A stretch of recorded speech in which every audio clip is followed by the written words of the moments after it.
Dober dan od srede do srede. Kaj ima danes na dnevnem redu? Se pravi, ne, vlada je napovedala spremembo dela zakonodaje, povod uboj v Novem mestu, omnibus zakon z političnim imenom Šutarjev zakon, ime zakona, ki bo v Uradnem listu, je pa nekoliko bolj zapleteno, pa govori o tem, kako bi povečali zagotavljanje varnosti. Ta nova zakonodaja odpira kar nekaj dilem,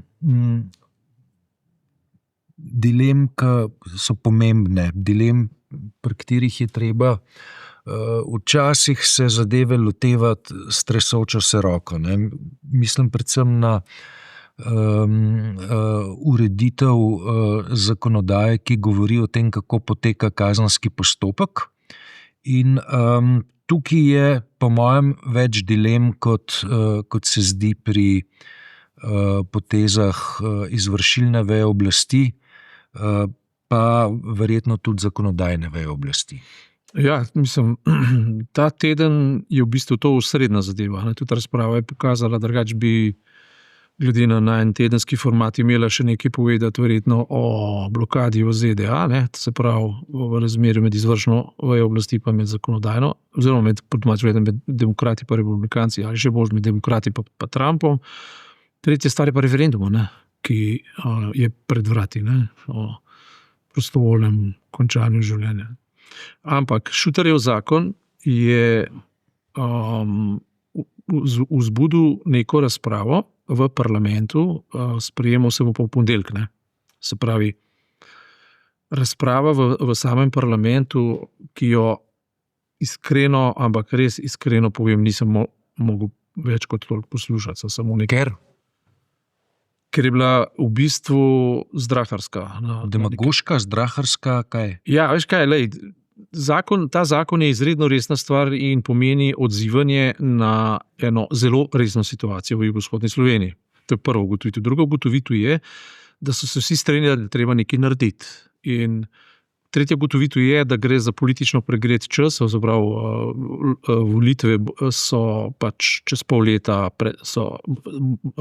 bodo, sprata so pred nami, in je nekako na dlani, da bodo vse strani poskušale pridobiti nekaj točk v javnem mnenju. In seveda vlada točke lahko pridobi samo na ta način, da ta zakon na relativno hiter način, da pohitri postopke in da naredi relativno radikalen zakon, ampak govorim relativno v tem smislu, da se poskuša gibati znotraj ustavnih okvirov, hkrati pa ne zdrobiti teh energij, ki so zdaj v zraku. Ljudje pričakujejo in če bodo pokazali premalo odločnosti, jih bodo na volitvah kaznovali. Na drugi strani imaš pa opozicijo, ki je na nek način malo frustrirana, malo pa kastrirana, zaradi tega, ker je to izredno velika populistična tema, ki je zdaj Golob in pa njegova stranka Svoboda in pa seveda Levica. Levica je tudi tukaj precej izpostavljena, jim jemlje vetra iz jader, in je samo po sebi jasno, da ta zakon, kakorkoli že bo sprejeman in kakorkoli že bo sprejen, da bo hodil po robu.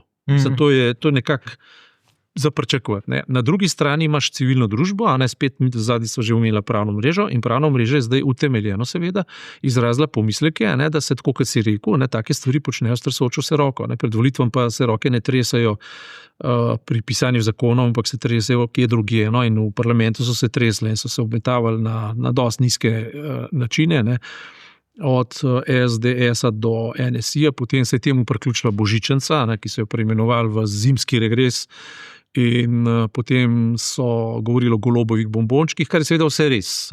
To je težko zanikati, Robert Golob je težko zanikal, da se v teh legah oprijemlje določenega populizma.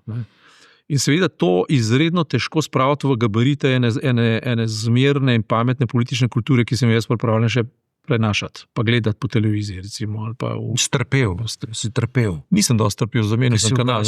Ker sem ugasnil. Ampak sem pa spremljal zdaj razprave. Recimo že samo dejstvo, da je SDS kot pač največja opozicijska stranka, kot verjetna zmagovalka prihodnjih volitev, in pa seveda njen predsednik Kralj Janša, če se malo cinično izrazimo. Cigler Kralj Janša. Ja, vprašanje, kdo je eden po prinku, eden pa dejansko. Ja. No, ampak Janša recimo je stopil pol koraka nazaj in je rekel, da so nekatere rešitve v tem zakonu smiselne, da so jih pripravljeni podpreti, pač pa ne vseh. In pri tem je bil celo tako spreten, da je on opozoril, da nekaterih rešitev pa ne bo mogel sprejeti, to so pa tiste, ki kršijo temeljne človekove pravice, da policija pač ne more vstopati kar tako nekam zaradi enega suma. Skratka, naenkrat je postal on tako rekoč pravna mreža.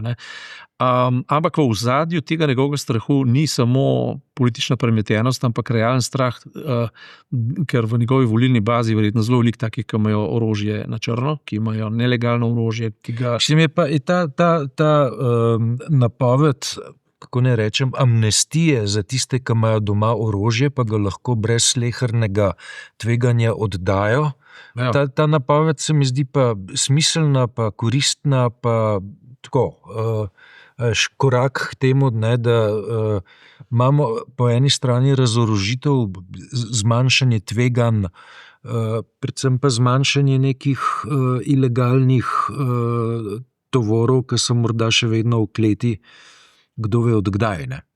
Teh valov je že bilo kar nekaj in stroka je ocenila, kolikor sem pač bral, da je to zakon, ki je smiseln in pozitivno naravnan, kot si rekel, na eni strani, na drugi strani pa recimo Damjana Žiž, naša kolegica, ki je tudi strokovnjakinja za penologijo in te stvari, povedala, da velikega učinka najbrž ne bo. Zakaj? Zaradi tega, ker tisti, ki imajo stara orožja in so jih hoteli legalizirati, recimo osamosvojitvene vojne ali pa še z prve ali pa druge svetovne vojne, so po eni strani to že storili, drugo, kar bojo pa še tudi storili, ampak bi to mnogo raje storili, če bi ta zakon predvideval tudi legalizacijo orožja. Ta zakon ne predvideva legalizacijam, a pač pa položitev orožja brez kazni, predajo brez kazni. Ja. To je pa ukrep, ki si ga kriminalci absolutno ne bodo dali na hrbet, ker bo orožje rajš poskrili. Se so ga kupili, se so ga prešvercali, se so ne vem, kaj se z njim počeli. Skratka, vprašanje je, kako daleč to lahko gre, se pa seveda strinjam s tem, da se vlada ne more postaviti v položaj, da kriminalce začne prijazno nagovarjati, češ pokažite ga, pa ga bomo legalizirali. To pa tudi ni vse skupaj nič. In imamo večkrat okrog tega zakona in vse te situacije stanje, ki v nobenem primeru ne more vsem ustrezati ali pa v nobenem primeru ne more zadovoljiti ali pa zapolniti vseh vidikov. Ne more. Ne? Mislim, to, kar mene bega, veš, je, recimo, tam so neke določbe, ki se dotikajo vprašanja, kakšen bo status dokazov v kazenskem postopku, ki niso bili pridobljeni na povsem zakonit način, ali pa ki so bili pridobljeni strani policije, na način, ki je ustavno sporen, pa nezakonit. Ja, to je tisto, kar Janšo moti. Ja. To ga je zelo zbodlo in je po eni strani, kot rečeno, on pravilno razmišlja, ko pravi. Po drugi strani je pa tako, veš, da imamo neke situacije, veš, ko pri velikih kejsih, velikih kazenskih zadevah, ki se tiče organiziranega kriminala, zelo velik del dokazov zaradi zelo visoko postavljene letvice pade. To je zgodba o slovenski tranziciji. Da je praktično vse padlo, kar ne bi smel.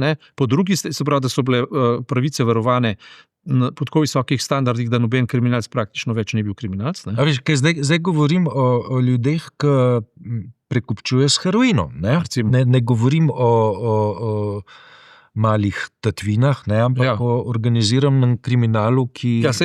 Zgodbe iz kavaškega klana so bile znane. Tako, In vpletenost politikov tudi predpostavljena, oziroma o tem se je govorilo. To se je tudi v zvezi s Hojsom govorilo in so te zadeve bile prezentirane javnosti in bodo verjetno v nadaljevanju še raziskovane.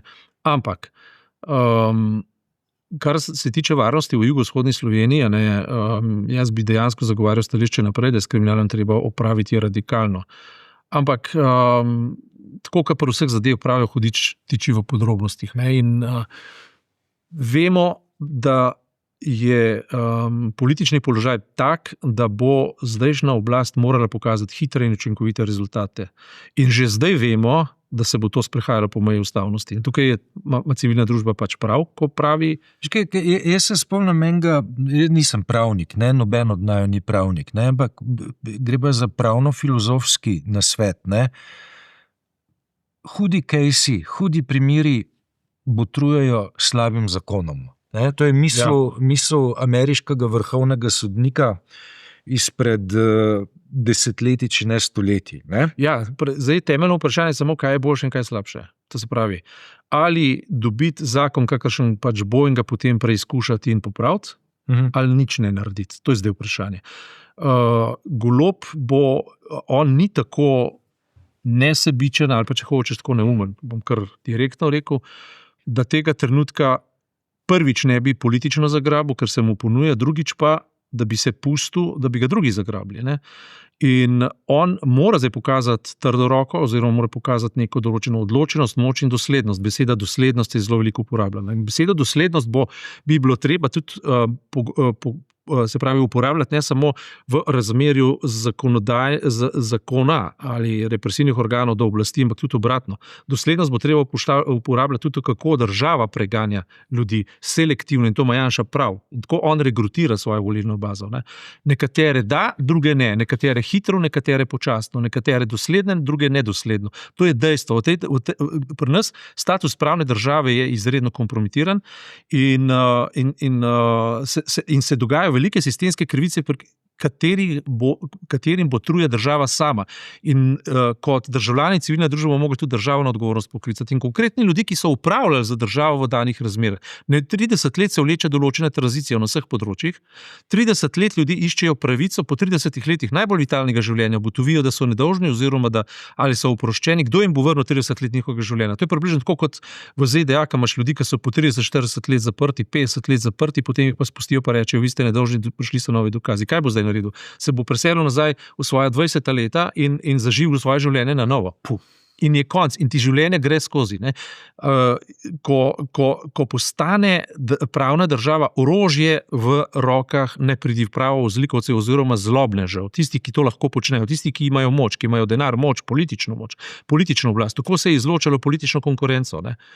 In v tem malem segmentu ima Janša celo prav, čeprav ima praktično vse narobe, ampak v tem segmentu kritike ima prav. Pravna država bi morala delovati prvič v enakosti pred zakonom za vse, v odgovornosti tistih, ki v danem trenutku govorimo kot država, niso naredili dolžnih postopkov, da ne bi prišlo do mogoče pa kdo naredil neko napako v dobri veri. Zdaj se ga pa obravnava kot kriminalca. Ja, mislim, jaz bi še enkrat bi se vrnil na besedilo Jakoba Demšarja v zadnji sobotni prilogi, ko se izkušeni kriminalist, že upokojeni, zelo ograjuje od ideje, da pa zdaj pa treba na široko povečati pooblastila represivnih organov. Pravi, pooblastila, ki so, je treba uporabiti, je treba imeti pri uporabi teh pooblastil tudi nekaj prostora za imaginacijo, vendar je to treba narediti zakonito in ustavno in je na primerih dokazal, da je to možno. To pravi tudi Janša, ampak jaz seveda bolj verjamem Demšarju, ampak se mi zdi, da ta trenutek je pomembno Šutarjevega zakona pač v tem, da tudi če policaji zdaj uveljavijo to, kar lahko uveljavijo neposredno na terenu, je treba celo linijo vzpostaviti, da se potem ne bodo tožilci obnašali alibično in da se sodniki ne bodo obnašali alibično. Ta drugi del je treba enostavno spraviti v vrsto in namen Šutarjevega zakona je to, da se cela vertikala prečisti in da se ji da nek cilj. In ta cilj je mir v jugovzhodni Sloveniji in istočasno vzpostavitev standardov za celotno Slovenijo. Zato zbravo enakost pred zakonom za vse. Na to tudi Romi opozarjajo, romski voditelji, so pametni, so dosledno povedali. Nič nimamo proti temu, da se radikalno zagrabi kriminal, ampak treba pa paziti, da se ne vzpostavijo neke nove krivice, da se ne vzpostavijo kužni subjekti. To so zdaj povedali. Ne? In jaz sem skoraj prepričan, da bo stvar prvi, kar je pozitivno, da se premakne, drugo, kar jaz sem skoraj prepričan, da bo zaradi bližine političnih volitev in zaradi te poniglave tekme opozicije z opozicijo stvar šla verjetno nekoliko predaleč.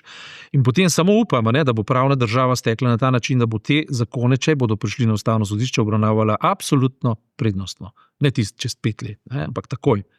Da vzame čez vrsto. Ustavno sodišče obravnava zakon takrat, ko pride na mizo. Ne? Zdaj na mizo pa pride zaradi zahteve posameznikov v oblastnih strukturah ali poslanskih skupin, ki so zadosti številčne, ali pa zaradi dvoma, ali je zakon skozi ustavo v zelo konkretnem primeru bil uporabljen narobe. Ne? Ja, tukaj so že o alibični govorici, kaj se ne da. Ne? Mi se moramo začeti pogovarjati in to je tudi to, kar je Golob rekel, oziroma kar je politična volja tega trenutka, se moramo začeti pogovarjati, kaj se da in kaj se da takoj. To je ključno. Ne? In celo vertikalo je treba zdaj postaviti. Ne samo to, kaj policaji. Policaji so frustrirani od tega, da so na začetku stvari dosledno obravnavali, potem so jih pa tožilstva zavračala. In sodišča, predvsem pa že tožilstva so zavračala. Poznamo primere, izpričani so bili in tudi recimo novinarstvo opravlja svoj posel, ko ugotavlja, kaj so ti prežaljeni župani vse narobe počeli s tem denarjem, ki je bil namenjen Romom, kaj vse so počeli, recimo v Brežicah, konkretno zdaj berem, na necenzurirano danes zjutraj in tako. In to je trenutek, v katerem je treba postaviti vse deležnike pa vse argumente na mizo, vzpostaviti vertikalo, določiti časovnico in pokazati, da ta država lahko celo učinkuje. Ne da na koncu določi nekoga, ki je v nasprotju z zakonom, ne osvetli pa pogojev, zaradi katerih so ti prišli v nasprotju z zakonom. Malo sva imela opozicija, vladajoča koalicija, to tenzijo, peva na drugo stran oceana, kjer se v Združenih državah Amerike v tem trenutku ukvarjajo, kaj s to proračunsko blokado in delovanja državnega aparata narediti. Tako, kot se zdi, demokrati delajo korake nazaj, pa zato, da bi omogočili, da bi avioni leteli po državi, pa da bi ljudje, se to je smiselno, samo na drugi strani pa kaj pa bodo naredili, če ne izpogajajo nazaj Obamacare, ali pa saj določene zdravstvene oskrbe. Vse na tem zdaj delajo, ker ta njihov zapleten sistem in tudi lobistično zapleten, kongres je dvodoma, morajo čez dva doma. Eni so predstavniki ljudstva, drugi so predstavniki držav in to je treba uskladiti, kako ti interesi tečejo. Seveda, če je nekdo v senatu predstavnik države in ta država reče, nam bo ekonomija propadla, če avioni ne bodo leteli, in potem se začnejo ti interesi krhati. Ampak demokrati na drugi strani imajo samo eno orožje in to je ta blokada. Zato, da uveljavijo tisto, kar jih lahko pripelje nazaj na politično agendo in to je pa zdravstvena reforma, oziroma, niti ne reforma, ampak zdravstvena ubranitev zdravstvenega kvazi sistema, tisto, kar je Obamacare zagotovil, in pa boni za hrano, kar že samo po sebi perverzno, da v najbogatejši državi sveta sploh treba deliti bone za hrano, zato da ljudje živijo. In to je nekaj, kar zelo odmeva, poleg tistega, kar smo prejšnji teden govorila, kakšne signale je republikanska stranka sploh dobila, oziroma republikanska stranka, medtem se je Trump ogradil od teh republikancov, da jih itak ni podpiral in tako naprej. To je zanimiva retorika. Zdi pa se mi, da je Trump v zadnjem času nekoliko, kako bi rekli naši brati, potišten, da ni več tako aroganten, tako zelo aroganten, kot je bil še 2 meseca nazaj. Da se mi zdi, da mehk trebuh ali kaj? Seveda ne. Pazi, on je zdaj v blokadi, država je v blokadi, javno mnenje je proti njemu, v zunanji politiki je, kot je. Ne? Zdaj Maga mu zdaj govori, da ne neha se zunanjo politiko ukvarjati, ne se začenja z notranjo ukvarjati, da ne naenkrat omili svoje ukrepe v smislu carin, z Kitajsko še nič ni rekel, ne? Mislim, s kakšnim pompom je cel svet o carinu, s Kitajsko še ni nič. Ne?